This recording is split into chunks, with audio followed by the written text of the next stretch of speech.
Okay. Okay, so welcome one and all. I am Michael Everard. Today I am hosting my very first Zoom event. I'm excited.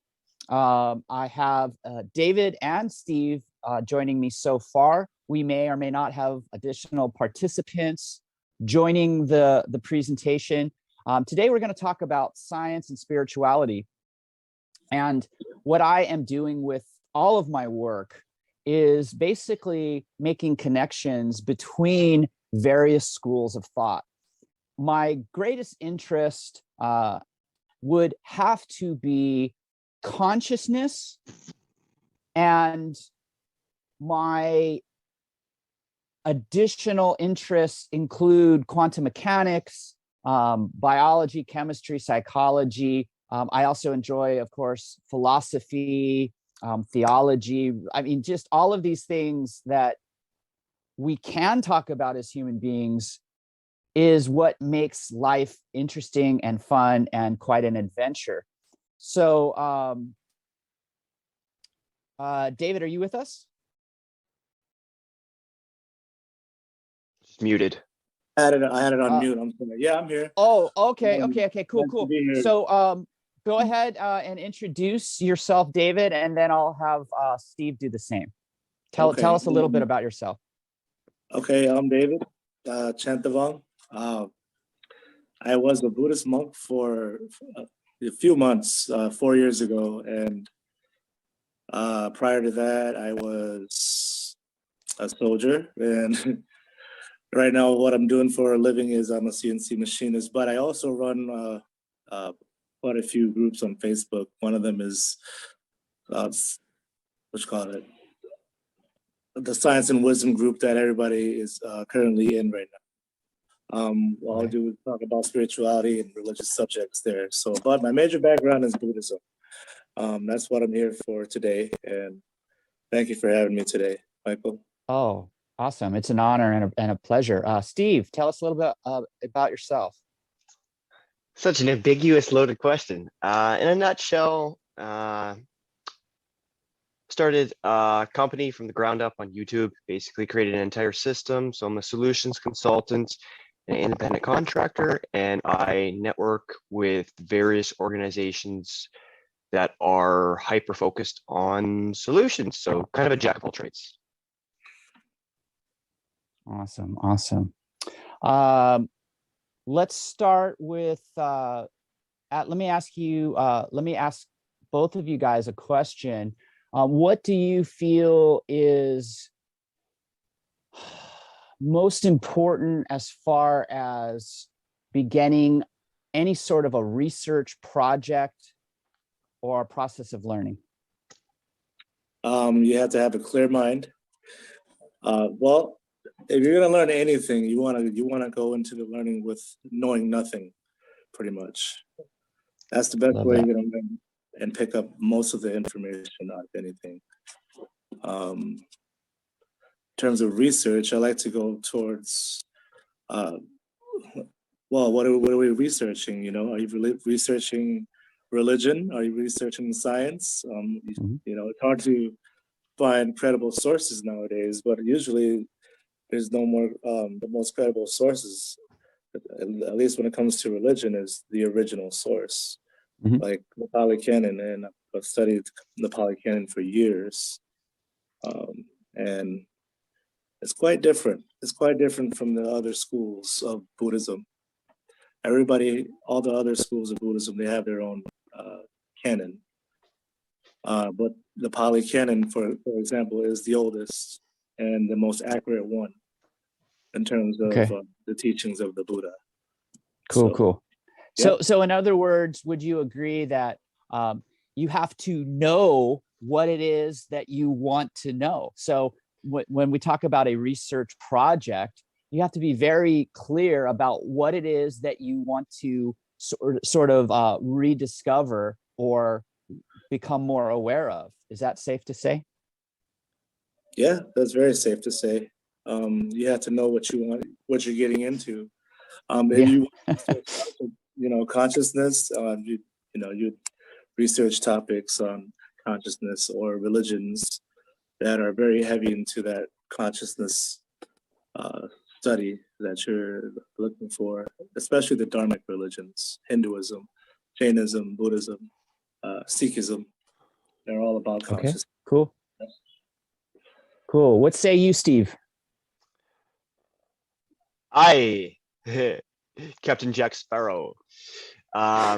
So for me, it's really just about a willingness to learn.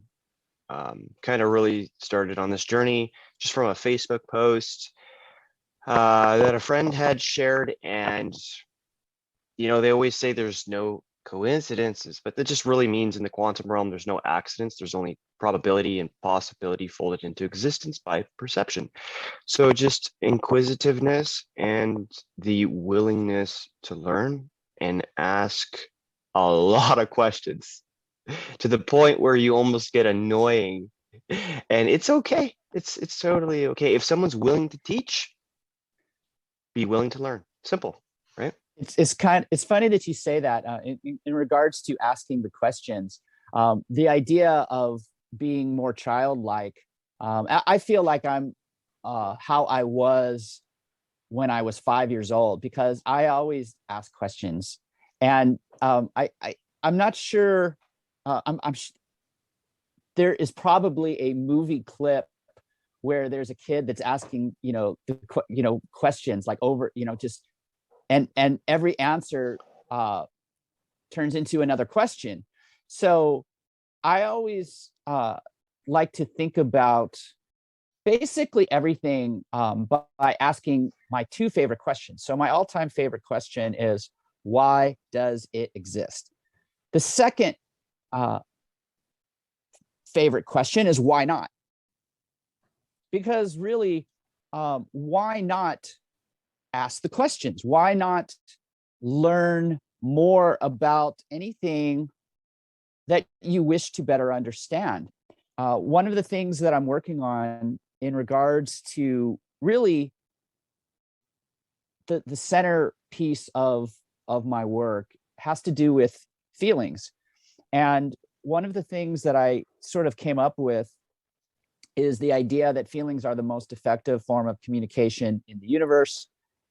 Feelings are the most efficient language because of its ease of translation, and therefore the language of God. And when I think about what it means to be sentient, what I'm doing is basically making a connection between everything that exists in what I've termed hyperstates of reality, and those are physicality and non-physicality. So science is very, very good at basically quantifying our physical reality, while spirituality and philosophy is much better at qualifying the realities that we're all experiencing. So I'm sort of taking a very methodical and scientific approach by sort of incorporating both my logic and my intuition together. So that is sort of what got me on the path of this whole new phase of my adventure that started on April 12th of 2020, which happened to be Easter Sunday. And my background is basically from a religious standpoint is that we were raised in the Presbyterian Church. I did not become an official member. They didn't jump me into their gang because I had a problem with the idea that any human being would ever be damned to hell. Because my belief has always been that God loves us unconditionally, which means God does not punish us. And then through various other stages of my life, I became very interested in Buddhism and Taoism. And that's sort of where my head is at. I've sort of merged these three while also being very aware of other religions, including Hinduism, Islam, and a few others. I'm not going to say that I I am an expert on world religions, but I am becoming more aware of the value that every religion that currently exists has. What are your thoughts on that, David? You're muted, David. I'm sorry. Oh, All good. I said I'm very familiar with that myself. Having grown up Christian myself, and later on switched to Buddhism. And I also study all the major religions myself. But the main focus is Buddhism and the Dharmic religions. There's there's definitely a story to that. Why does consciousness exist, and why do we have all these different realms of consciousness? Well, it's due to our karma. And everything came into existence is because of craving. Craving creates karma, and karma creates to the point of physical matter. As karma also puts us in the state of consciousness, or the realm that we deserve to be in, pretty much according to our previous lives and all that. In Buddhism, you got to understand there are 31 realms of existence in Buddhism. Okay, there's Earth. Did not know that. Yeah. Well, let me tell you now, because there's Earth, okay, and above the Earth there are 6 heavens, and none of these realms are infinite; they're all finite. In the heavens, you live up to, for example, to Sheeta Heaven, you live up to, if I remember correctly, like 2 billion years old. That's still a pretty long time, but then the higher heavens above that, it's like double. Okay, so there's 6 heavens above the earth, and then there's 17 Brahma realms on top of those 6 heavens. And on top of those 17 Brahma realms, there are 4 formless realms. And beyond all that is nirvana. And all these realms, and also there are also 8 hot hells and 8 cold hells as well. So where is Nirvana considered like the highest state of awareness? Yes, it's beyond the heavens, beyond the Brahma realms and the formless realms. It's beyond good and evil. It's beyond all concept. It's pretty much no suffering. No suffering. The greatest bliss. It's perfect bliss. Yeah, it's indescribable. There's no one word that could describe it. And it's also, Nirvana is also your original state of consciousness, you know, 100%. Void of all the impurities, void of all the fetters, void of all the defilements. There's no one word to describe it. It's the judge, it's the benevolent, it's the creator of sound, it's the creator of matter, it's creator of light and dark. Is there one word to really describe it? I mean, source. Yeah, you could call it source. People call it God, but the chosen word in Buddhism is they call it the Dhamma or the Dharma. So that's exactly what the Dharma is. It's a beautiful word. Yeah. Yep. Yeah. Interesting. Steve, what's your take on those realms? The realms that David just spoke of. What is your approach or maybe interpretation of those? So in terms of Dharma, it's still a fairly new concept for me. I don't really have too much to add to that. When you were speaking, though, a thought kind of popped into my head, and first thought's usually correct, right? That's our intuition. That's our biological computer, and our spirit speaking to us as kind of like a internal compass. And I was just thinking, this isn't literally my code.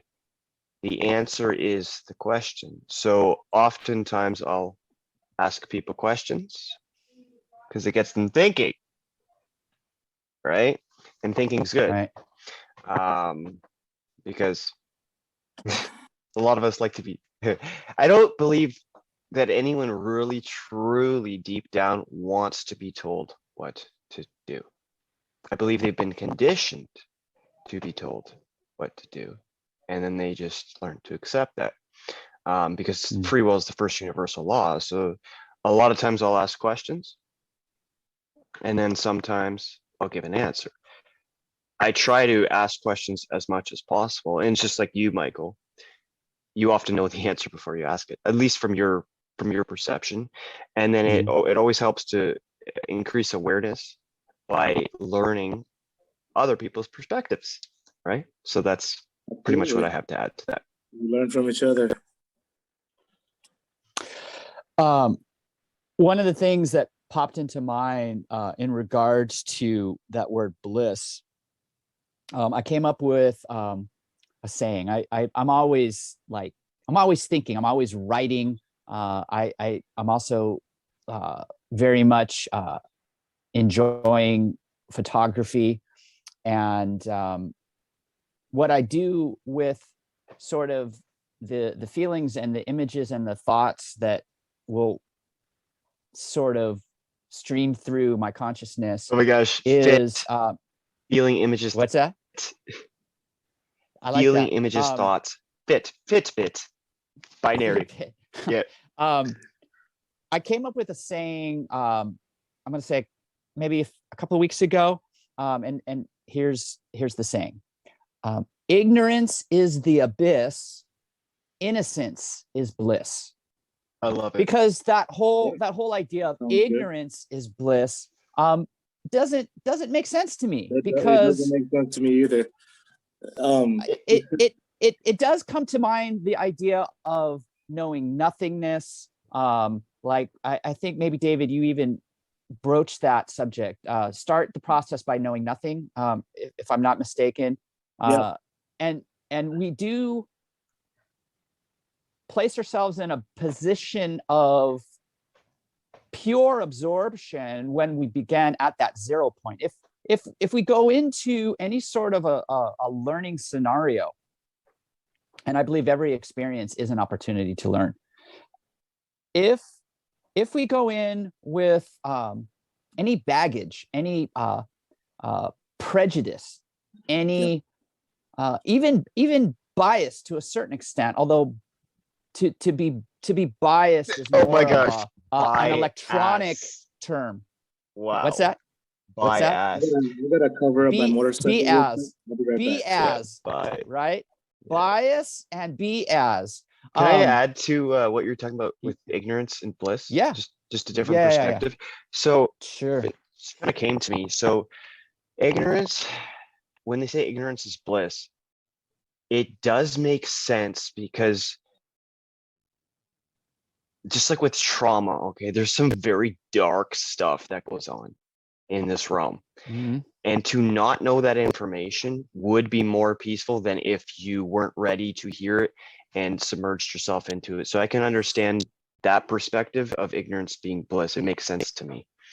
But not in the terms of the consciousness perspective, just as in not knowing it, if they're not ready to handle it, what it would do to the psyche. To me, that is more of a description of innocence, because when we think about ignorance, I believe that the being in question that is being ignorant has the ability to be aware, has the ability to ask the questions. If they are confused and let's say they ask the question, however, they don't, maybe they're not ready or willing to accept the answer, then they will remain ignorant.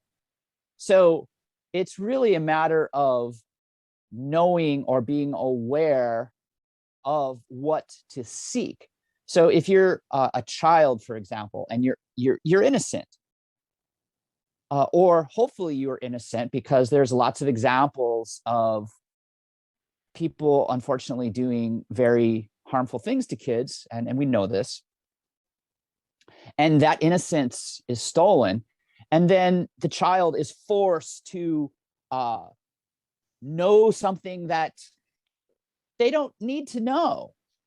It's not up to them to do anything except be childlike. So when we impose our will on others, especially children, we're stealing from them. We're taking away their life force. It's the most spiritually abusive thing one can ever do. So I'm just sort of thinking in terms of you know, what it is that we're capable of. So we were talking about, welcome back, David. We were talking about ignorance a little bit more, and what it means to be innocent, and the difference. So if you're ignorant, I believe you have the ability to correct yourself. Truth, and the innocent ones, like children, don't need to know because they're already perfect. They're in a perfect state of harmony with the universe, and that's pretty much my take on the whole thing. Okay. From a frequency standpoint, that would make sense, because they come in, they're born into sin, right? So the way sin was explained to me is the sine wave, energy turning into matter. We're all born into sin, right? So their like frequencies are more pure coming into the world because they haven't been corrupted by the what's the word I'm looking for? Dirty harmonics, right? Which messes with the natural oscillation rate of the electrons and the consciousness of the human biological organisms. So makes sense. Yeah. Okay. Cool. But I was thinking about what sense means, like in a sense. What is a sense? Ooh. Okay. I'm glad you brought that up, because I am compelled to share some information that you may have already heard, Steve. One of the things that I'm working on is, in order to better understand consciousness, we do have to recognize the subtle difference of awareness. So we have the consciousness, which quantifies the reality. We have the awareness that qualifies it. I believe the bridge is sentience. So I had a feeling that's where you're going to go. Yeah, the sentience is a property of not virtually, every single thing that exists in the universe, because sentience is derived from the Latin word sentire, which means to feel. So now let's talk about a couple of other terms: thoughts and feelings. What would be the bridge for thoughts and feelings? I believe it's the sensations. That also gives me another idea of the mind-body problem. It's not a problem because you have another way to unify those, and we call that emotions. So emotions, energy in motion, it moves the energy through the mind and the body, and it sort of all merges together. So these are just ideas, terms, concepts that help me better understand my relationship to reality. And it is a very sort of a combination of a scientific and a spiritual approach, because I'm aware of those two hyperstates of physicality being being physicality and non-physicality. A scientist may or may not be willing to accept the existence of non-physical entities because they're very logical. Yeah, I don't take science serious just because of that. Because science, most of science, actually all of science besides quantum physics, they're all obsessed with matter. Prove it to me. Show me. It's just like, well, if you don't believe, how are you going to see? You and can't not only look that, if you don't know what you're. Your third eye open, how could you see into other realms? You can only. You got to use these two first before you can. Like it's like a friend of mine says, people are trying to lie their chakras. They're not even use these two right here. Just like use these two first. Yeah. When you're speaking about thoughts and emotions in Buddhism, thoughts and emotions are constructs of consciousness. Emotions are created by the sixth sense faculties, the sixth sense being the mind, and the others, well, obviously sight, sound, touch, taste, hearing, and thoughts. Thoughts are also constructs of the consciousness, and it's influenced by everything. All your senses, pretty much. Your senses create. Yep. Or they influence the creation of thought, and these are also known as phenomena, and also sankharas in Buddhism, which is conditioned phenomena. How do you spell that? Sankhara. sankhara. And Awesome. that's in Pali. Those are conditioned phenomena within our consciousness. All conditions, all conditioned things come into existence because of craving intentions. Craving intentions and desire. Everything comes into existence from craving. Craving is the actual cause of everything that we're experiencing right now in this You're reality. saying craving? Craving, Desire? yeah. Craving. Okay, so I did hear that correct. Okay. Craving, and that Cravings, goes, and that goes, cravings turn into desires, correct? yes. Craving and curiosity, pretty much. You crave We, to know something, you crave to hear or to want something, you know, it's craving. we can still pretty do much. those things that we crave without having the desire and the attachment to them, though, Right. right? If you have mental if you're pretty trained, you know, you have to train yourself not to attach your emotional feelings to it, because emotions are phenomena. They're considered illusions. They come and go. They are indicators, pretty much, you know. Fear, fear of lacking, right? Yeah. Yeah. Right. Well, really, yeah, I like that idea that emotions, really, they're lessons. I mean, you know, if you're in a state of, let's say, feeling disgust or hatred, or really anything, the more intense that emotion, the more present you should be, because the universe is offering you a lesson, an opportunity to better understand what you're doing. Right. Whatever you're experiencing Bingo. emotionally, you know, in terms of emotions, those are all created by you yourself. Unless you're unless you're in a crowd of a group of people and you're sensing and you're picking up other people's energies, but you'd have to be able to distinguish. It's harder to between manifest in a crowd. Yeah. What's that? Yeah. Oh yeah. Well, I I was was just saying it's saying. harder to manifest in a crowd because you're dealing with all those other energies, not just your own. So Exactly. it's all the frequencies, energies, and vibrations are mixing in and intermingling. Like in quantum mechanics, all the energy, the way it was explained to be, is just like they're all having sex with each other. Everything is touching at all times. Well, everything is Right. interacting. It has to. There has to be, and interactions are just communications.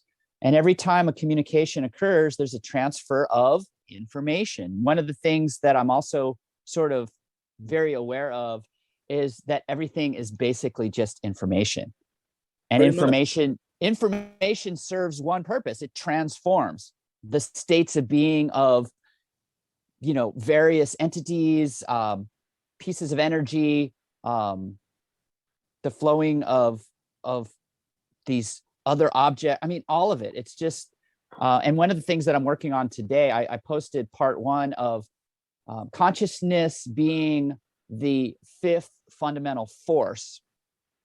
And I also recently wrote about consciousness being a state of matter, and also the functionality of consciousness, the 5th dimension of consciousness. So all that I am really doing to a certain degree is, so I have a craving for information, and then to satisfy that craving, I seek the truth. And then I'm also being aware of that, yeah, sometimes I'm going to be too attached to certain things. And one of the things that I can admit and acknowledge is that I'm a recovering addict. I've been clean since July 6th of 1995. What I learned sort of the hard way is when I first got clean, I was very depressed. So I have some conditions. I have mental conditions. I have depression, I have addiction, I have OCD, and I have ADHD. And I view those as gifts, because for me, it's more an opportunity to, let's say, better understand why people do the things that they do. And when I first got clean and I became very depressed, I sought answers by studying Buddhism. And, you know, just think about it. The idea that, yeah, okay, suffering exists, and it's the attachments that lead to the desires, or the cravings, and then the desires, and then the suffering is perpetuated by fearing the loss of these connections that we form attachments to. So then I said to myself, okay, well, yeah, no problem. All I have to do to no longer suffer is become detached from everything. So Everything. Yeah. You familiar with this, Michael? Physical and non-physical. You have to detach from thoughts, detach from concepts. Just for today. Yeah. But it didn't register initially that everything meant everything, including non-physical entities. So I became too attached to the belief that I could no longer suffer. What I failed temporarily to do was realize that suffering is necessary until it is no longer necessary. I had not yet learned.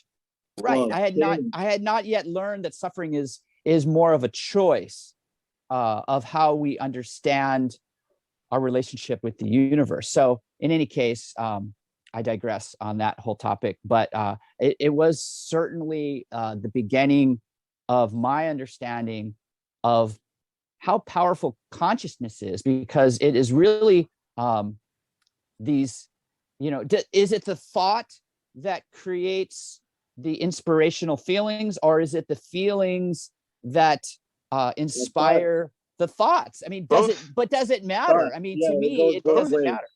It goes both ways. Paradox. If you monitor your heart, right? If you monitor your heart and you think of something, you'll know right away that your thoughts are influencing the creation of your emotions. I can control my heart rate by bringing it down, by thinking about it, just focusing on it.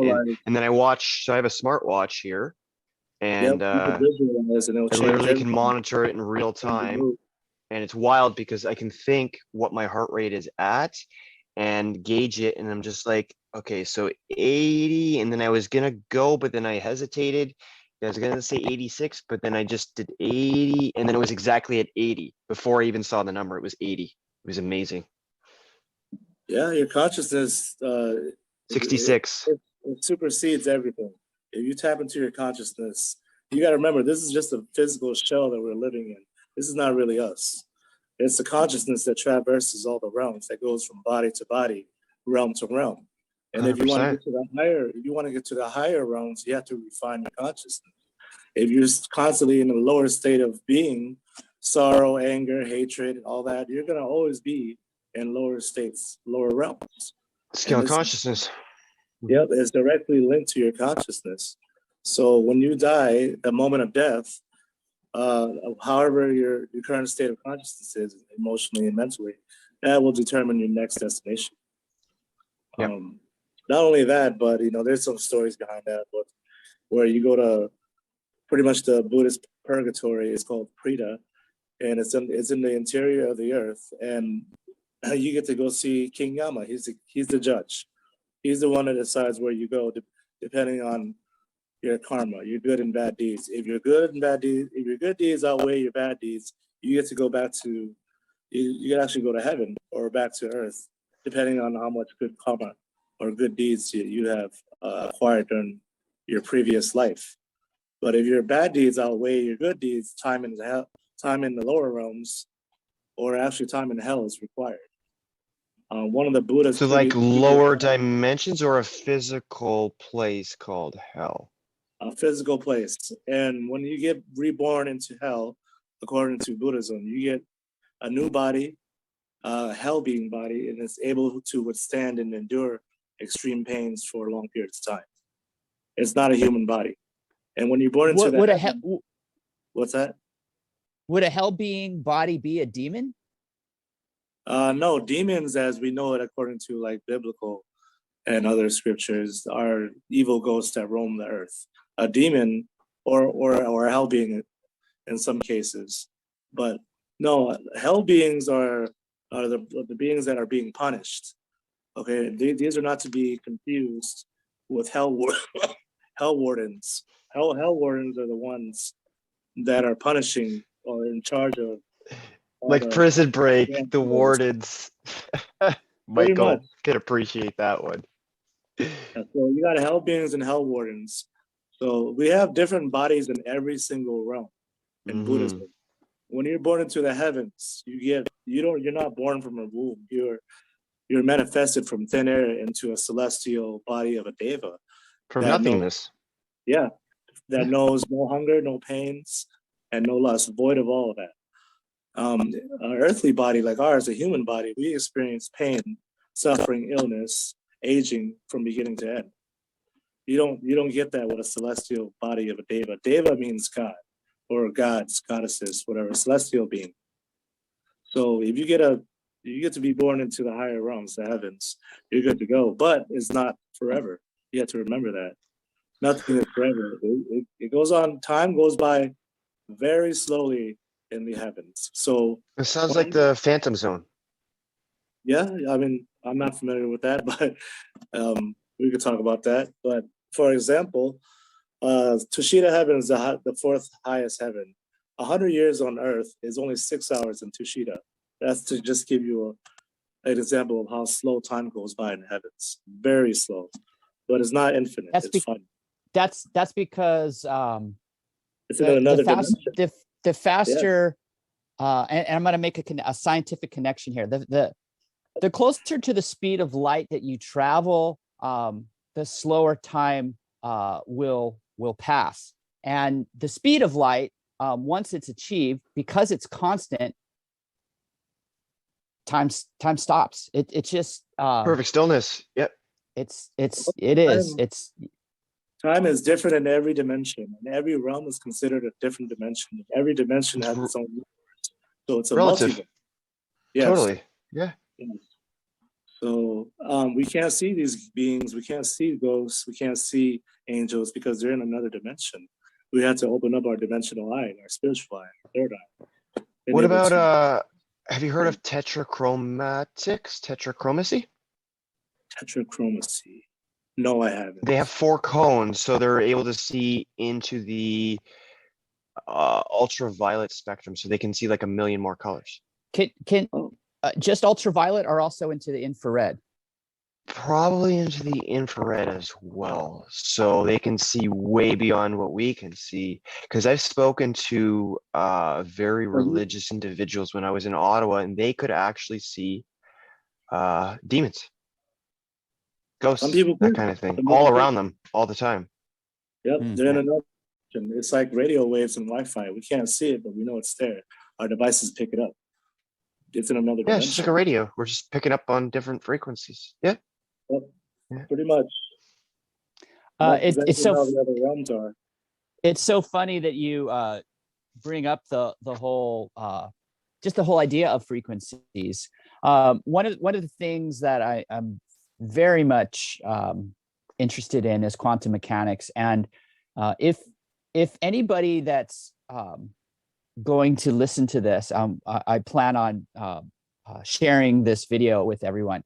One of the things that I did for maybe like 32 years is I put my mathematical and logical hemisphere on hold, gave it a sort of a vacation, and I became more interested in the creative and intuitive and all of these spiritual sort of quests. And 2 years ago, when I started to reascend my or increase my rate of conscious frequency, what I did was I became interested once again in physics, and then back in October, I really focused on quantum mechanics. And one of the things that I'm very passionate about is the waveform. The waveform has 3 properties: amplitude, wavelength, and frequency. The amplitude is the intensity. So the height of the wave is where we can determine its highest point of intensity. And that is also directly related to the probability or the chance of seeing, observing, detecting, and therefore measuring an event. And then the wavelength is the amount of information, and the frequency is the time-based reoccurrence of the oscillation itself. So the interesting thing about wavelength and frequency is that they are inversely proportional. And that means that as you go through the electromagnetic spectrum, and I'm going to use the word weak only for conversational purposes, as you go from the weaker radio waves and move your observation through the electromagnetic spectrum to the strongest gamma rays, what happens with the wavelength is that it shortens. And you would think intuitively that, oh my gosh, if the wavelength is the information or the amount of information and it shortens, does that mean you're losing any information? The answer is no. What's happening is just compressing. And then the more compression that occurs, that is directly related to the rate of oscillation. So the frequency, the rate of frequency increases as the wavelength shortens. And I'm writing about this. Like I said, I posted part 1 of consciousness being the 5th fundamental force. And then what I'm doing with the word force is I'm replacing it with fundamental interactive, effect field. So fundamental interactive effect field. So I call that a FIEF. And if you think about dimensions and realms and kingdoms, there is actually a word in the English language called fief. So a fiefdom is sort of a classification or a type of kingdom.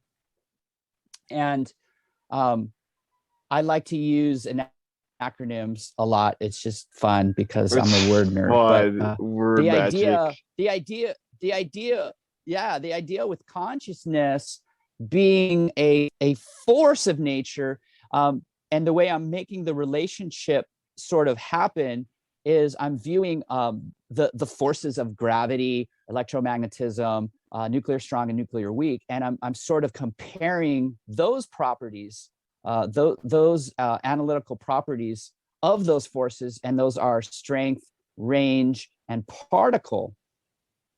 So all of these things, all of the measurable properties of reality, and that's called an observable in physics.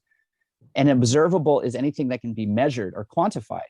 So all of our observations are actually measurements. And every time a measurement happens, or we can call it a detection, if you like, every detection is going to be recorded, I believe, in something called the Higgs field, which is a whole other conversation.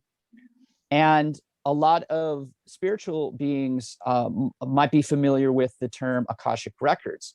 So it's really just a matter of time, and we get closer and closer and closer with every single conversation such as this to reconnecting science and spirituality. Yeah.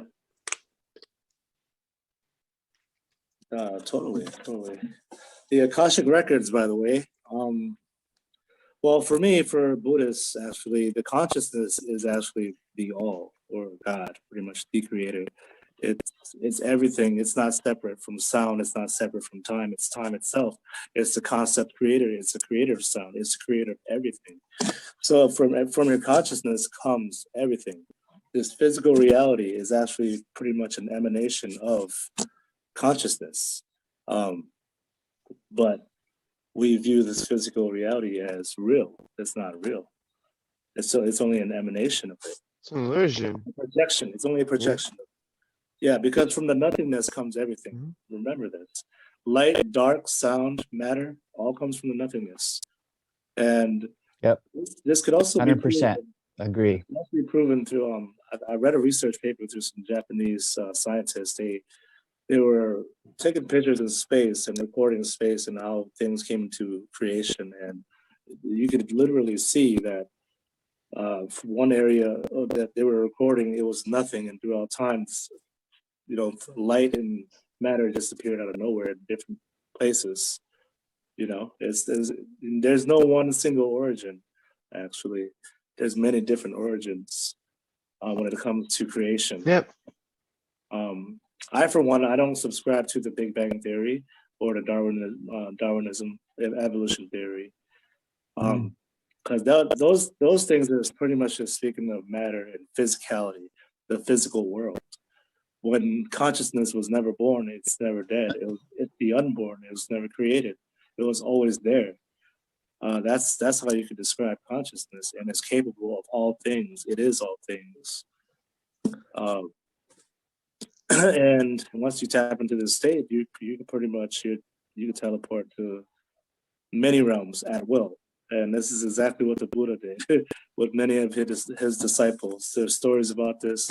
They've made videos about this. He used to travel every single year to the heavens to escape the rains retreat. And how do you travel like that, back and forth? You teleport. Quantum right? teleportation. Yep. You teleport, or you you levitate, whatever. These are all possible once you've cleared all the obstructions, all the fetters in your consciousness. Then Gotta believe it's possible first, very possible. because people can't do it if they don't believe that that it is possible. Exactly. Simple. You have to have faith in that kind of stuff, pretty much. Totally. Yeah. If you have no faith, then you're stuck at the physical world and the laws of physics.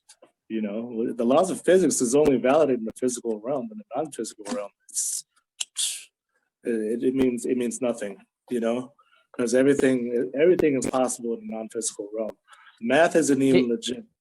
Math isn't even accurate when it comes to it breaks the laws of physics when you go into the metaphysical. It's pretty cool. Right. You're pretty much in the creator stage of things. The interesting the most interesting thing about quantum mechanics is that it's open to interpretation, first and foremost. Secondly, it is currently the most accurate depiction of reality from a standpoint of predictability. However, one of the things that came about is the understanding of certainty and uncertainty.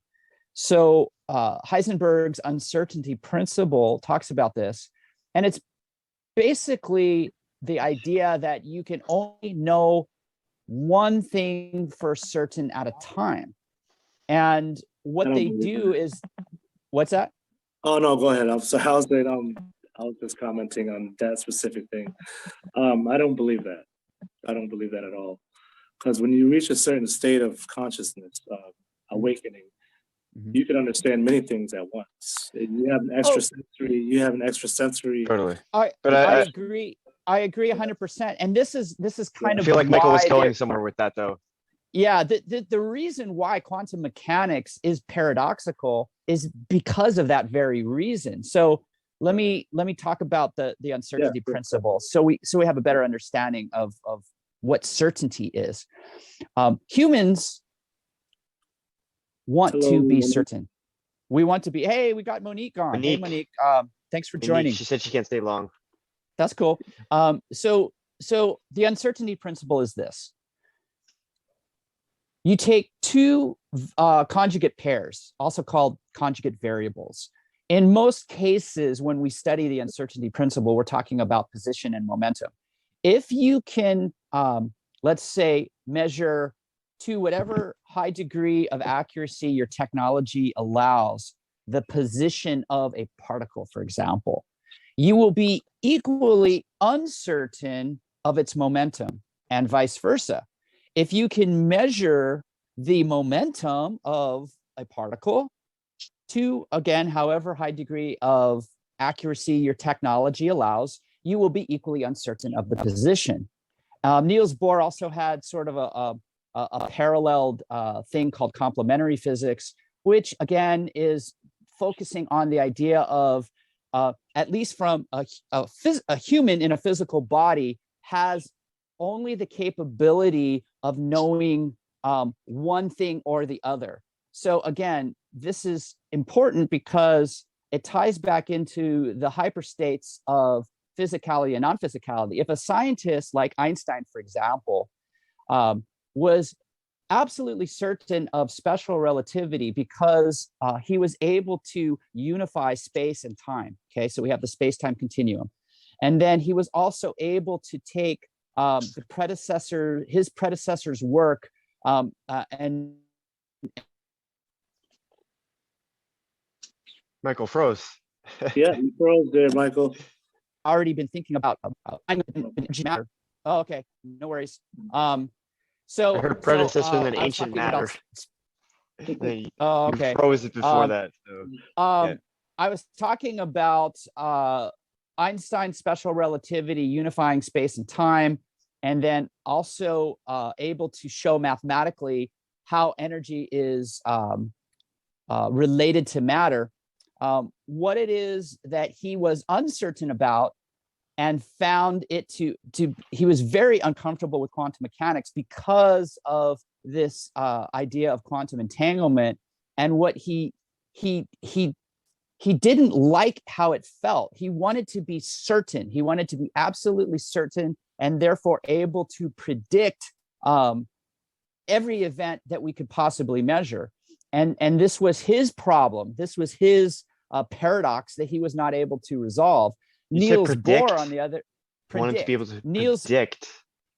That's right. That's what it means to be certain, is to predict for absolute certainty an event. He wanted to. It's not like he wanted to know everything. He's determined. But that's correct. So to know is to be able to be certain of something. Anything less than knowing is considered to be a belief. Okay. Yeah. Without all the facts. Anyway, Proven, the whole idea, right? the whole idea, right? So how do you prove anything? Well, we like to think that we can prove things mathematically. We like to think that we can prove things using facts. Do we need to? Bunny ears? Yeah.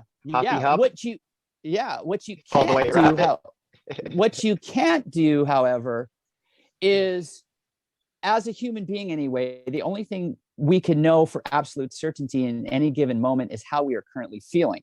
Everything else is going to be a guessing game. Open to interpretation.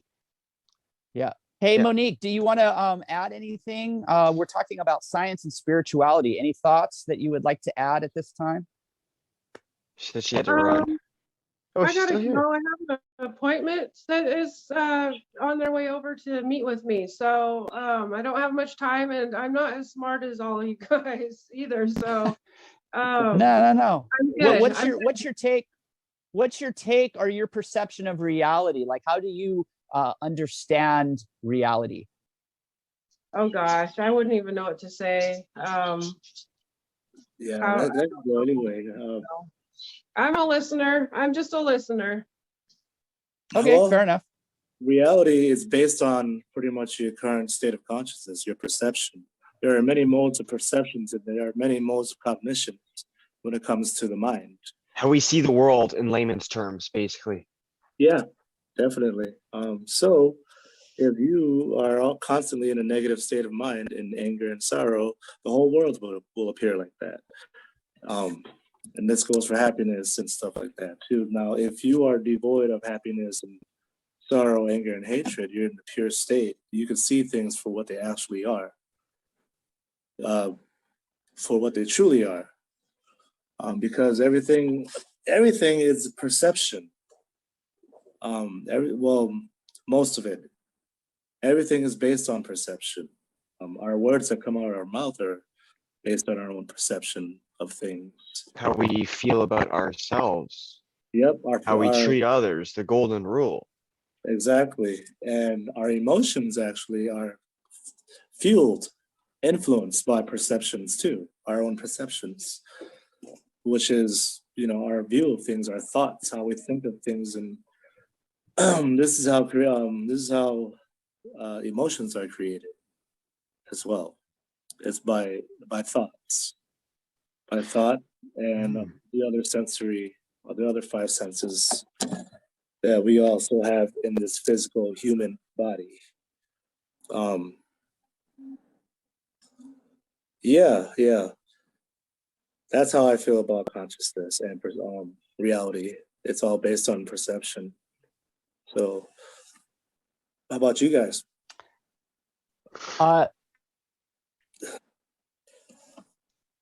Perception from my is sort of I view it as sort of a lens that allows us to use all the information based upon what we are focusing on. So if, for example, I'm looking at, let's say, this bottle of water that I'm holding in my hand,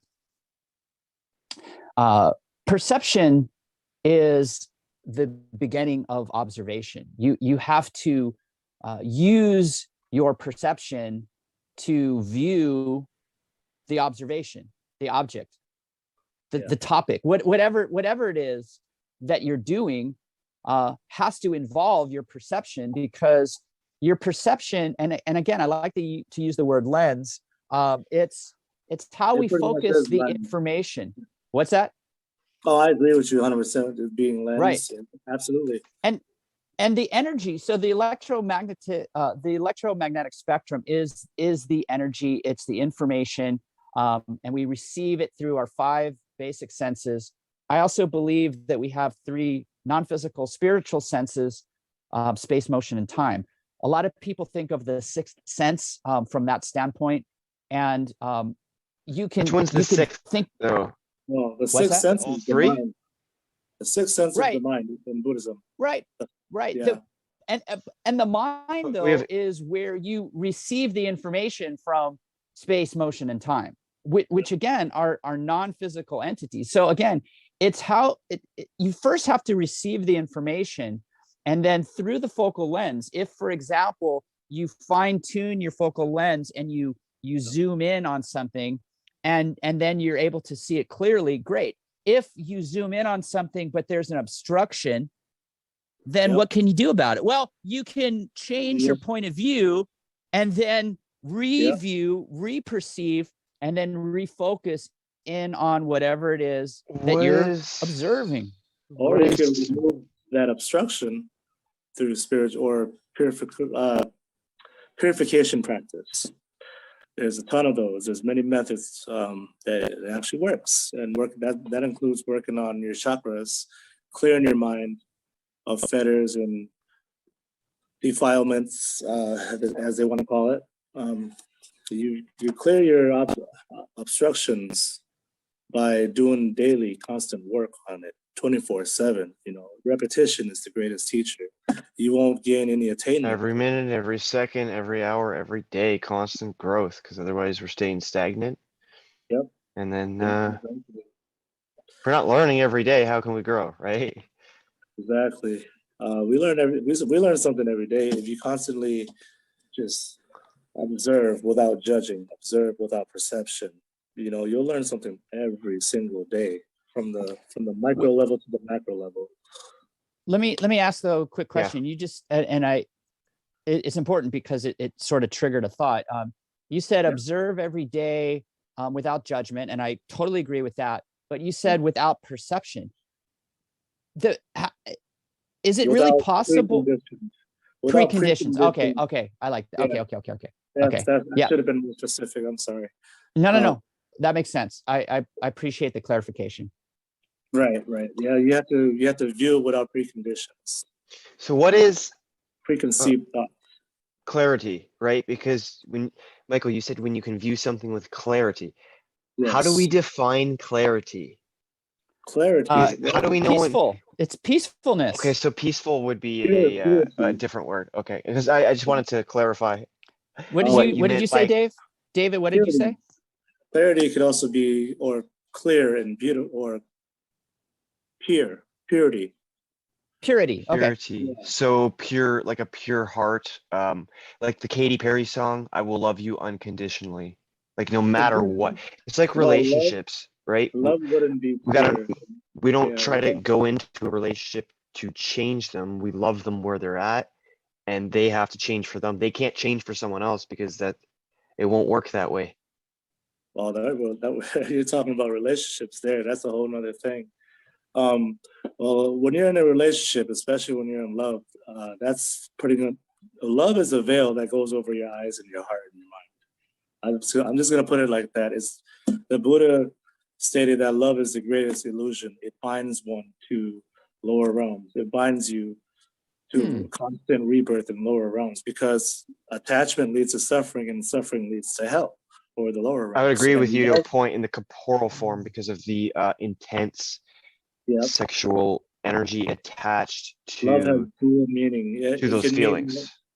Love has dual meaning. It could mean kindness, and it could also mean love, affection. It could mean sexual intercourse. You know, when people Etymology. I'm gonna. What does it mean to you? Like it means whatever you want it to mean. I'm going to respectfully disagree. I do believe that everything is open to interpretation. However, I believe that love is not only it's beyond feeling. It's beyond knowing. It's beyond measurability. Because well, when we're speaking of love, we're speaking of the affectionate side. Well, when I was talking about it. Okay, so that would be okay. So that would be more of a sexual desire. That would be more of a sexual desire. It's also an attachment from the heart, which binds you to rebirth. Yeah. And that brings up a really important topic, specifically in relation to Buddhism. Let's say, for example, you're so I'm a man, and I have a wife, and I have I'm a man, and I can choose if I want to, I guess. But yeah. Am I right? No. You gotta open the doors. I have an almost 18-year-old daughter. Okay. Now I love them unconditionally. I am also learning how to not become too attached to them. That's good. By fearing the loss of them, for example. So to better understand really that concept, it's really deep, but it's also paradoxical, because people have this idea that that it requires that you don't care about someone to become too attached. It's that you don't attach yourself emotionally to that person. You can still you can still maintain your relationship with whoever. Cord cutting. You can still love them without picking up on their emotional frequencies. Like when I'm around certain people, if I'm just thinking about someone, my heart can start racing depending on their energy levels, right? Quantum superposition, simultaneous time, energy signatures, time, space, time. But at the same time, I can be around someone with like very dark, heavy energy, and I will feel. I sometimes I can completely detach. Like their energy cannot penetrate my energy field. I don't get anxiety at all. My electronics will still be affected by it, but I will not have any anxiety. It's weird. So that's like true detachment. Yeah. Still definitely. showing love for them, but not having that energy affect our emotional mindset and body. Yeah, and that takes mental discipline. Because a lot of people are unaware of energies and affecting them. They can't distinguish their own energies from other people's energies, and that's exactly when people get confused and they absorb other people's energies. People haven't explained it to them. They don't teach this in school. This is something that I really want to change. Is to teach this, because modern psychology leaves out. They don't teach the mind, body, and soul or spirit aspect of it. They just teach the mind aspect of it, so it's not full spectrum. Right. It's still connected to the physical world too. That's why I don't pay attention to modern psychology and go full-fledged on Buddhism, because Buddhism is it goes beyond psychology. It goes into different realms. It goes beyond science. It is science. It is psychology. All of Yes, psychology seems to Yeah. be very centered on just the emotional body and how it relates to the mental body. It makes seems people feel like- like victims too in psychology. And if you look at the word therapist, it's two Wait, words, no, the rapist, right? So What's it's like that? therapists could never help me. Therapists, psychiatrists, they could never ever help me. Oh, And now I know why, because the systems are designed to fail on purpose. yeah, yeah. It's kind of funny looking back, but it was all Right. learning Well, experience, right? nobody knows your own feelings and emotions and thoughts better than you. So going to someone else to tell you to have them trying to figure out and do some guesswork of what's going on inside your head is probably going to frustrate you a lot more if they can't get it right. Unless you run into like someone like Buddha or Jesus and they know themselves fully, Right. and then they're able to tell someone who they are if that Yep. person is unaware of who they are. Right. Right? Well, So, they're yeah, it's empathy. Yeah, when you're enlightened, you could become all perceiving, all knowing, all seeing, and nobody can lie to these enlightened beings. Well, They could pick it up how is immediately. You know, how is 'cause enlightenment energy doesn't different? lie. How's Energy doesn't enlightenment lie. any different than because Jesus said we are gods, but we cannot be God because we cannot know everything. How Right? could we be okay? Well, I don't he read, does- I don't. I'm sorry. Go ahead, bro. David. Go ahead. No. I stepped over you. Please proceed. Well, I thought he was referring when he said that he was referring to some biblical text or some text that was written.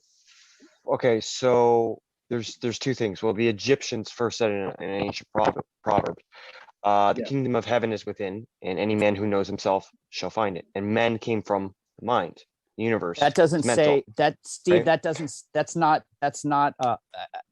That's not saying that you are gods, though. Well, God. No, but what I'm saying is to God's my understanding God's is not you- God, like many versions of the all. So if we're many versions of the all, we're like synapses in the brain. Reflections. How can Yeah, yes? Yeah. What I'm agree with saying that, is that's exactly what consciousness is. Consciousness is pretty much mini universe. made in the image or the imagination of our creator. Right. Our physical bodies probably were made in the image of whoever created us, but not our souls, not our consciousness. Consciousness was never born, and it's never going to die. Whether you go to heaven, to hell, you're always going to have this awareness that you're there, and you have a different body in every realm. My original question though is how can we know everything if we are not God? How could you know everything? Well, you have to tap into your consciousness. You have to remove all the obstructions. The But obstructions knowledge is infinite, so how Yeah. can we know everything? Well, here's See the what I'm thing. saying? Here's let me answer that You question become because one without the all. what's that, Dave? Oh no, you become one with the all, Right. one with everything. This is where spiritual practice comes in. You can't just intellectualize your way to it. You have to put the work in, your spiritual practice work, and you tap into the many different dimensions and realms. Right. So Yeah. so here's the thing. Here's the thing with knowledge. My No ledge. I like that. What I do with my experiences, again, is I view everything as being for informational purposes only. And what I do with really every project, every experiment is I begin with knowing that anything is possible. That level of awareness took some work, and it had to start with thinking that anything is possible, which then transformed into believing that anything is possible. And now I know that anything is possible. That doesn't, however, mean that I know everything that there is to know all at once, because that would sort of defeat the purpose of existing as a human being. Too The much point power of for this- anyone to yield would lead to it's You don't it's reach you it don't reach the that state of omniscience without practice.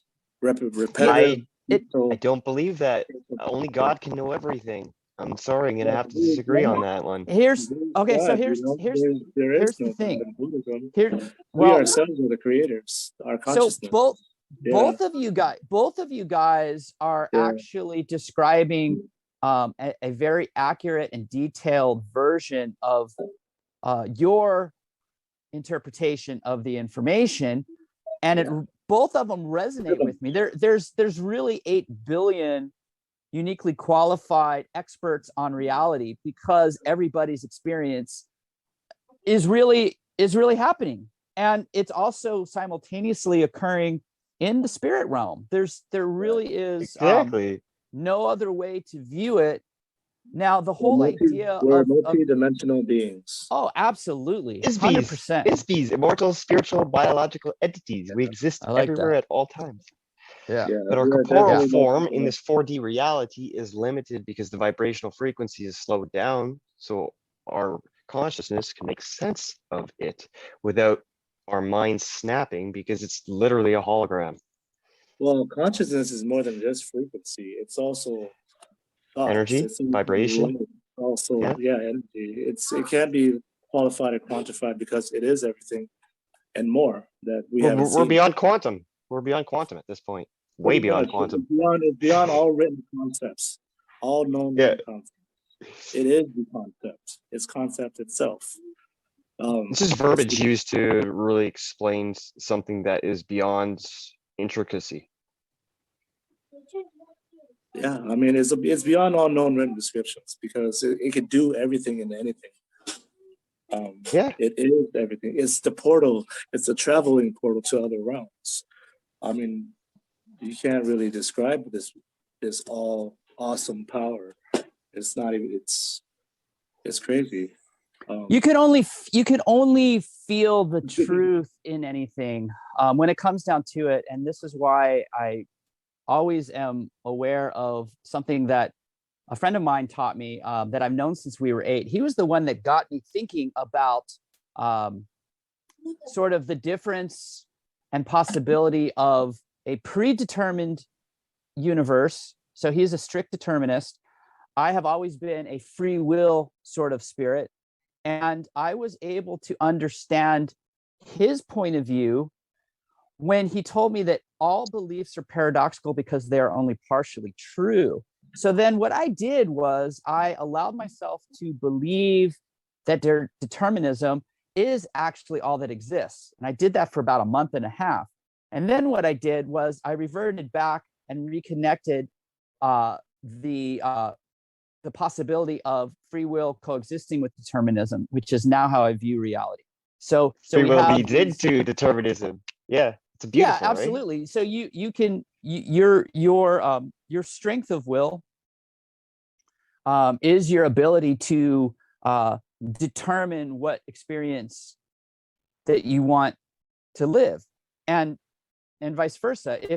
If you are freely choosing sort of from the realm of spirituality possibilities, then you have to take certain actions to make those things manifest.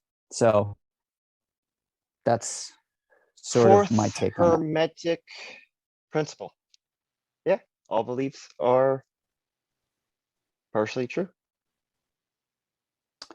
Two poles, duality, right? Everything has a sort of reverse, opposite, and a mirrored projection. That's sort of reflection. Right. That's really sort of cool. The point of duality is the beginning to sort of begin to better understand that relationship.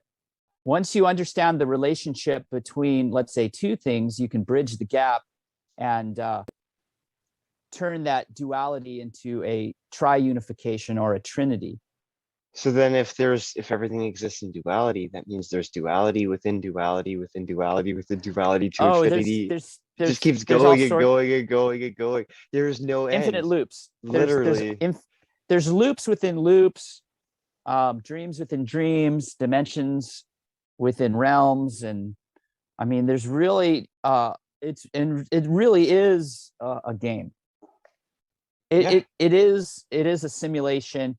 Who is the creator of the simulation? Well, whatever you understand God to be, or That's the what universe. Carrie, when Yeah. he's like, how does anyone comprehend that? I'm like, you could write an entire book on that, Carrie. Because if there's no beginning and there's no end, then that means if consciousness always existed, then that means it was never created. And if it was never created, then one could ask, why is God necessary if it always existed, if it was never created? Because there's no creator. These are all good questions to ask, right? Because then the laws of Very physics. good questions. Are you guys? Well, This is you where guys, my mind goes with this. oh, nothing. I was trying to listen to what you were saying. But Or we were talking about if. Go ahead. Go ahead. Could you remind me, or could We you? were talking about if everything was never created, if it just always existed, then there's no reason for a God to exist because there's no reason for a creator to exist. So how could Right. it have always existed? Well, things Then come that into means being. God doesn't exist. And if God doesn't exist, then nothing exists. So it just kind of like feeds into itself like the Mobius strip. It's an interesting concept. So it's just a thought experiment that popped into my head. There are many creators, and in Buddhism, we are all creators along with the gods ourselves. We are all Co-creators. Yeah. definitely. There's no higher. Well, they are definitely God. The gods are celestial beings. They are definitely higher. They have superpowers. They have the gift of foresight, and they have celestial bodies that don't experience pain and suffering and hunger.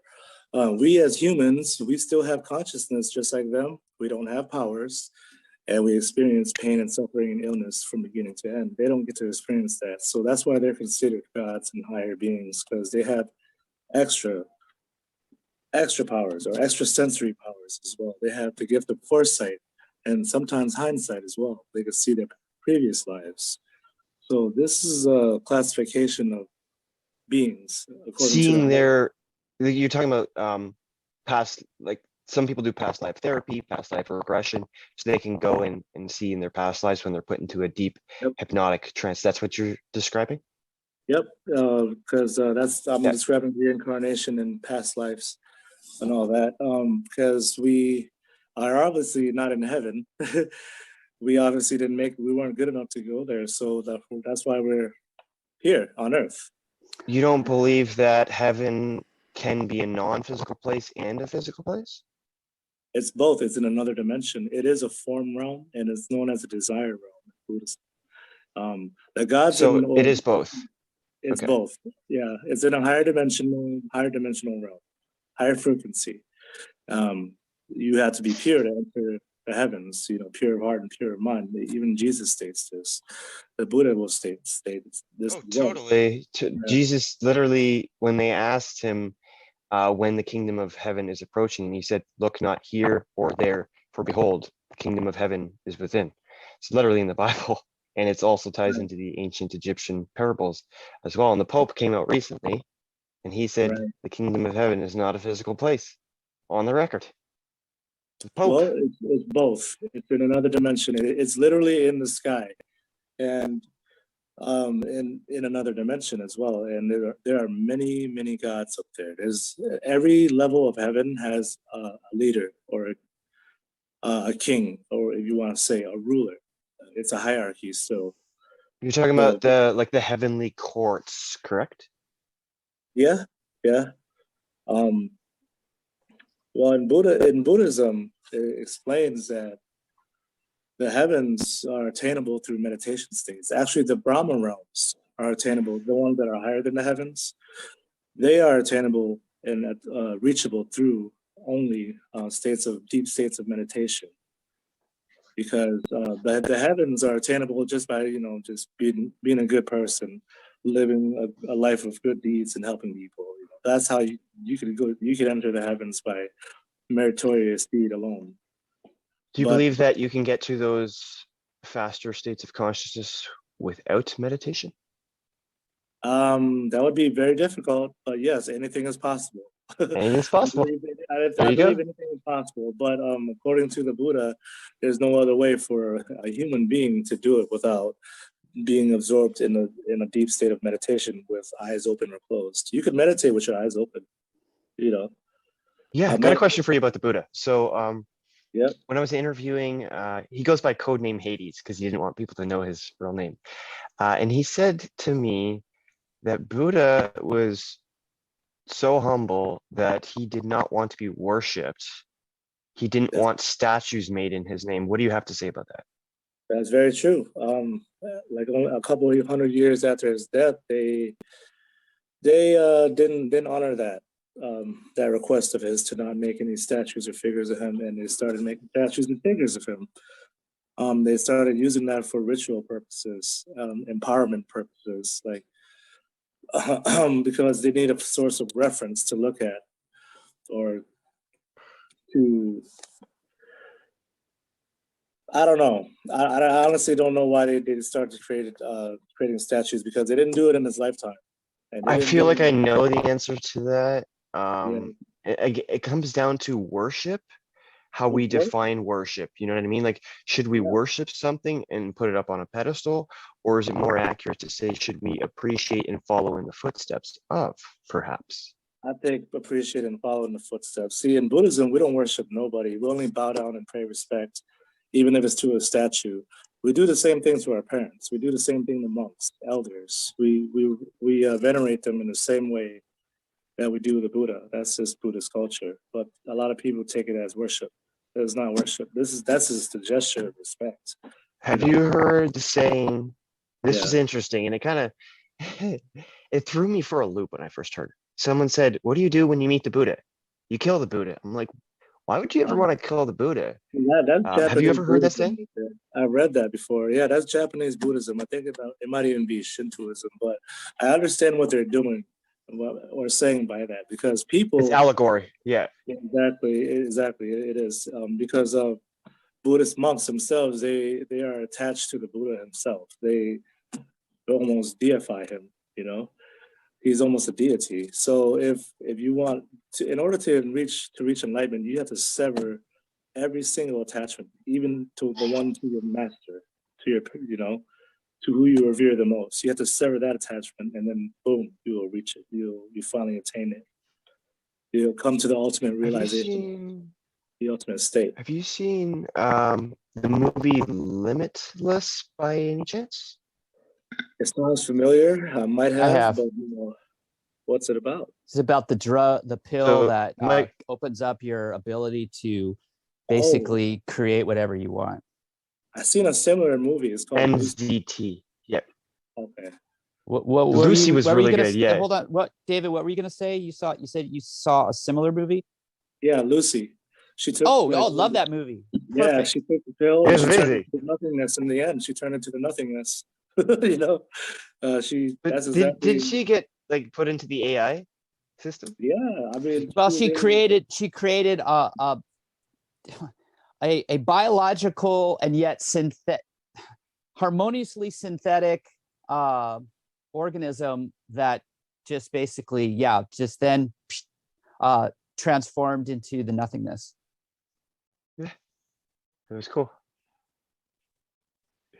Just like they did that in the X-Files too, eh? Became part of the computer in one of the episodes. Yeah. It's interesting. The AI Cool. and everything has a purpose. The Matrix. Or it wouldn't exist, right? Exactly. Yeah, everything does have a purpose. Everything came to being through cause and effect, action and result. That's according to 100% Buddhism. correct. Yep. Yeah.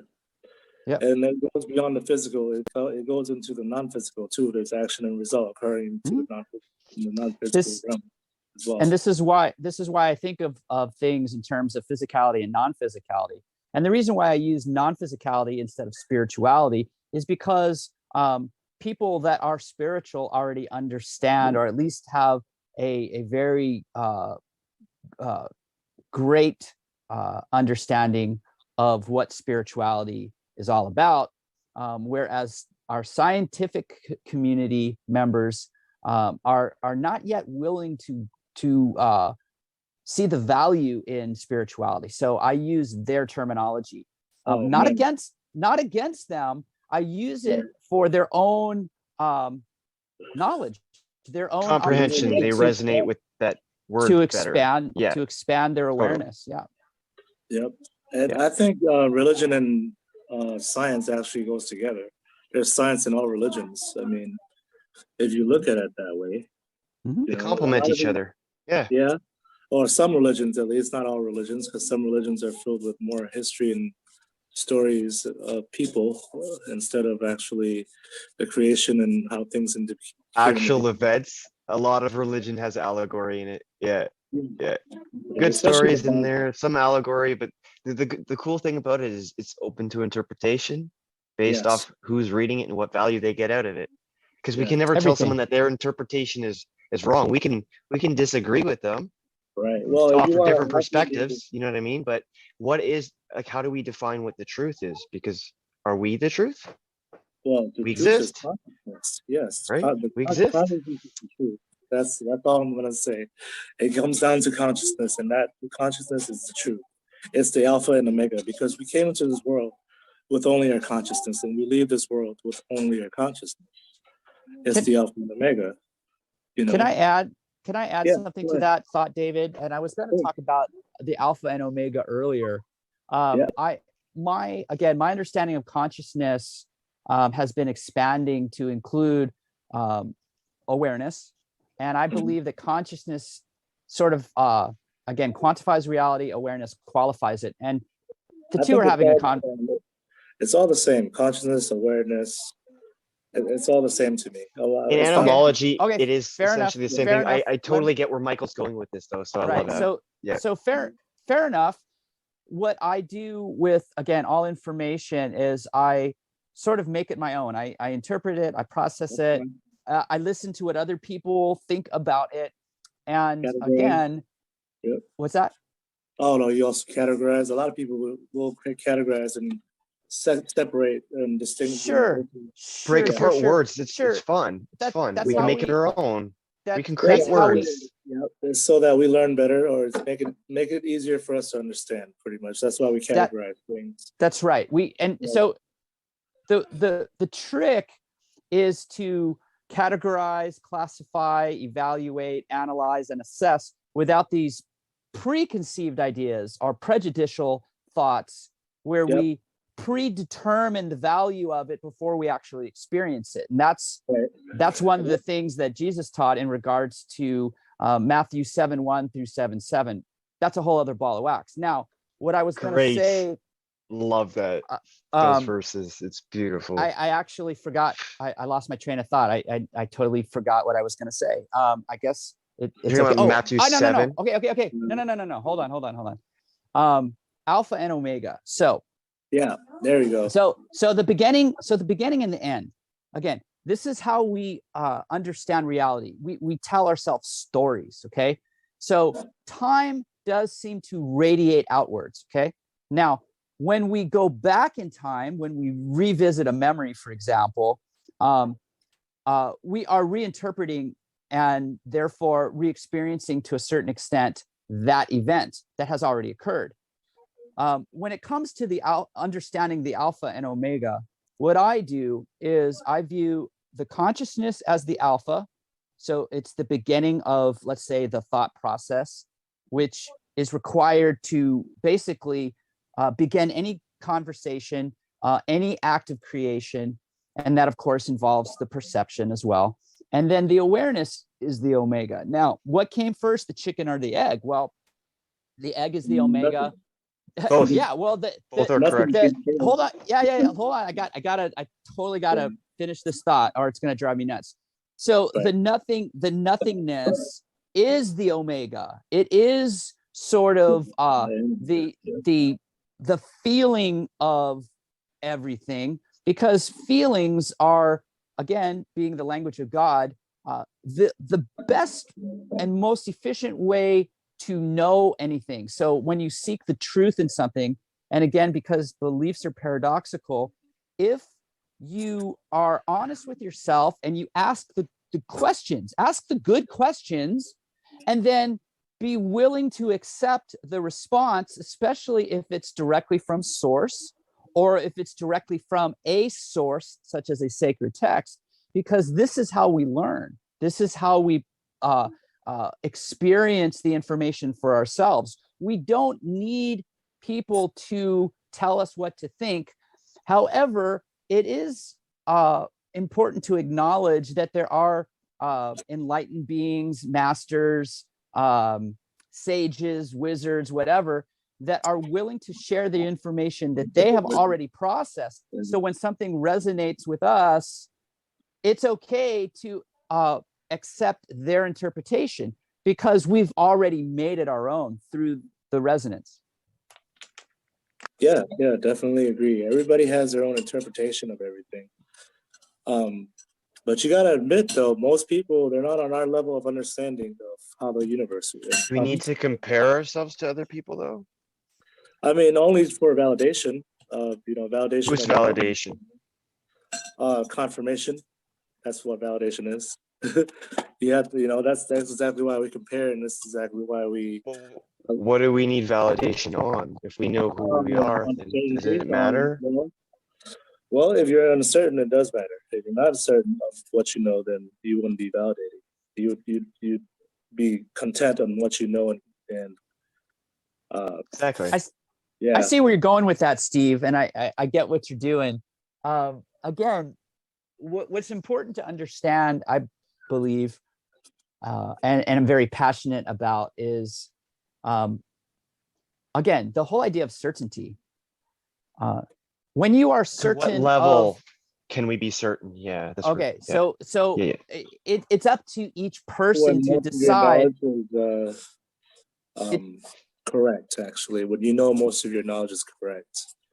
That's right. When you then we don't need validation. Here's the thing with thing with being exactly. You probably be enlightened at that. Go ahead, Michael. So the whole idea of being correct or being right is sometimes the leading cause for confusion, because if you think you are right without knowing why that thing exists, you have maybe only formulated an opinion.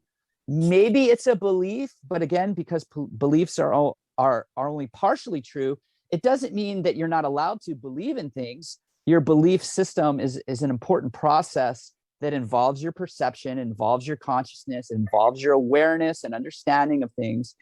What I think happens, though, with people is feeling the need to prove others wrong. You can, if you know that you are correct or that you are righteous or that you are accurate, correct? Exactly. Then what happens is, if somebody is asking for clarification to better understand you, you could just simply answer honestly without proving that their perception is, let's say, wrong, for example.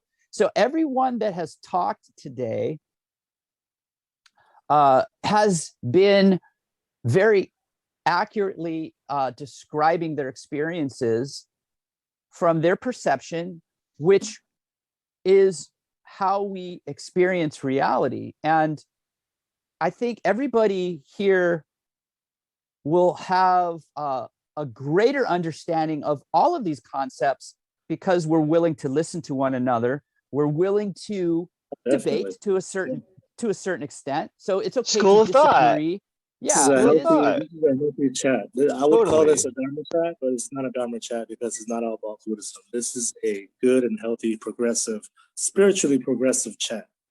Well, it's not a hostile environment, number one. Number two, we don't want an echo chamber, because how can we learn if we're always agreeing with each other? Right. There'd be no progress. Right. But here's, I do understand other people's terminologies. It's always going to be different. People is going to use, Right. And it comes down to it comes down to how we define our reality. So when we use our words, we are using terminology that we understand. Yeah. So again, the whole thing with feelings being the most effective form of communication in the universe is because of its efficiency and ease of translation. So when something goes without saying, it's because you have a feeling that you don't have to describe. You're already expressing it by feeling it. By showing it. So People will see it. We don't have to say it, right? yeah. Yep. Right, Michael? Totally. Yeah. And this idea of, let's say, now people like us, now I have ADHD and I have OCD, I have depression, and I have addiction. Okay, so I have these conditions. I feel you on that one. You totally went quantum with that. Hold on. Yeah. So you're doing what I do. So we get really excited when we want to express ourselves. We want to be validated. We want to receive the feedback that qualifies what we already know. And sometimes we get so excited and so passionate that we talk over one another. And I think almost everybody today has done that to a certain extent. Everyone does it. So in a perfect world. So what I'm doing is I'm paying attention to my feelings, and I'm doing my best to listen. Yep. And you only learn when you listen. While you are going to, you're going to teach when you speak, you have, in order to learn, you have to just listen. You just have to feel the information. It's the only way to learn. Yeah, exactly. If you're talking, you're not learning, or if you're speaking, you're not listening. If you're listening, you're not teaching.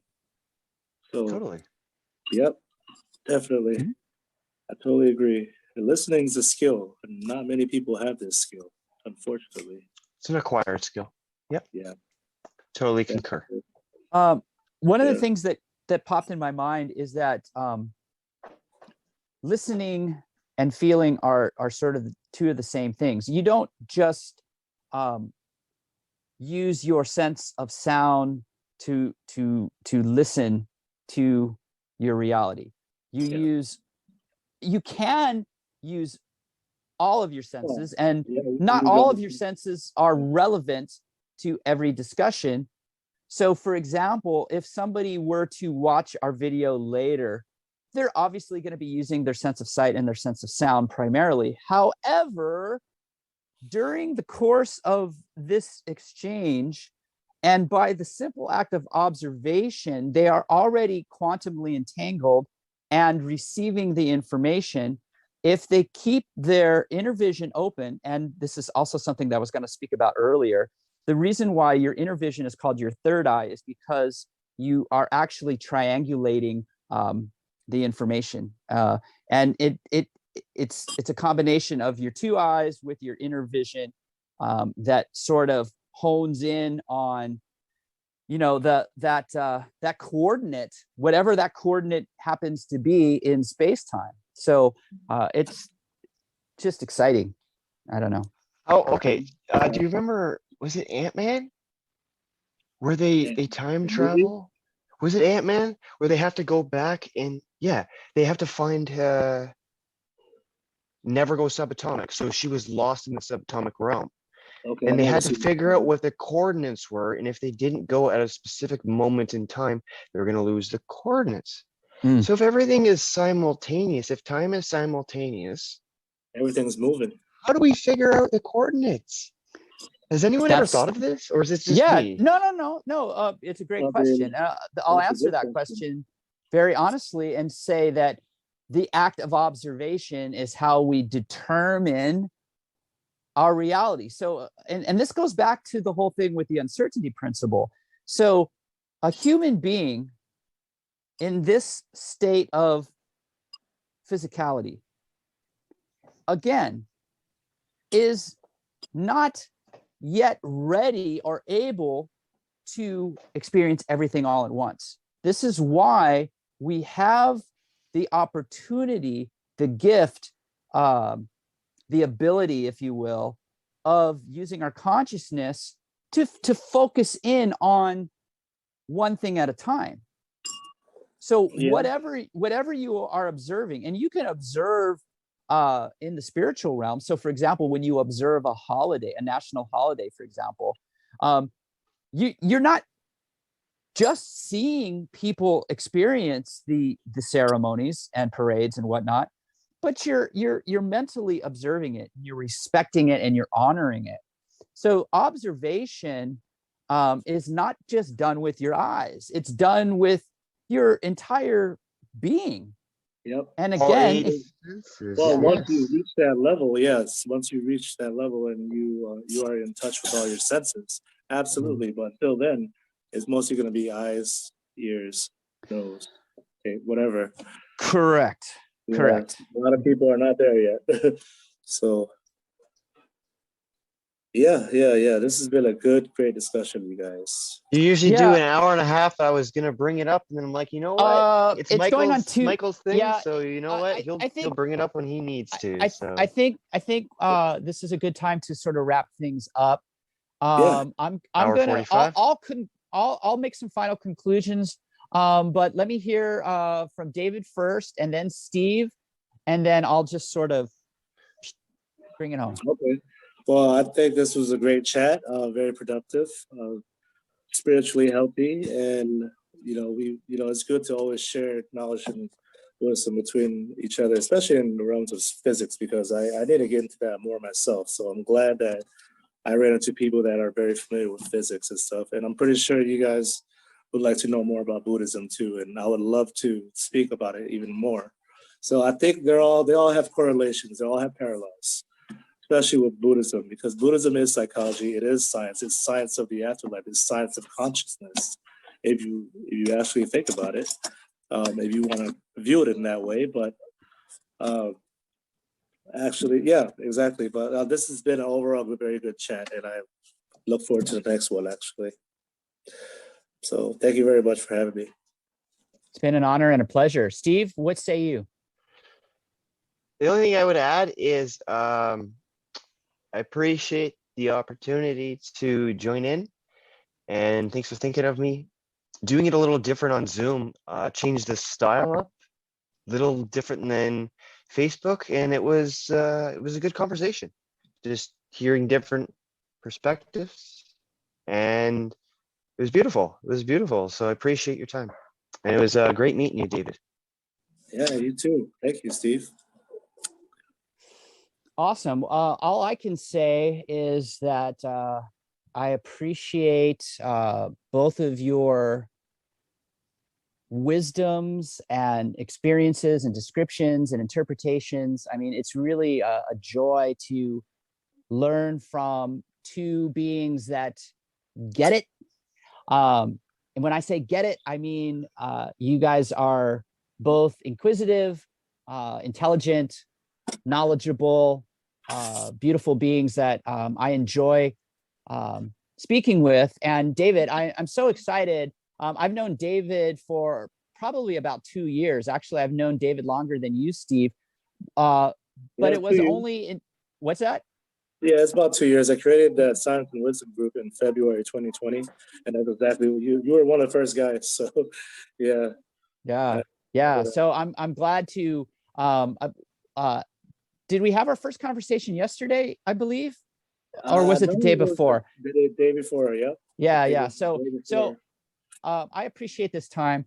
I now have a better feel for what to do with this. I feel like we can have sort of, and now I know too, not to invite everybody. I appreciated Monique joining in, and I think she kind of already gave me the heads up that she wasn't necessarily going to want to participate. So I'm going to sort of feel things out and sort of determine whether or not I'm going to keep it just to, let's say 3. I might even be having Zoom conferences where I only have 2 people. We'll see. It's going to be an adventure.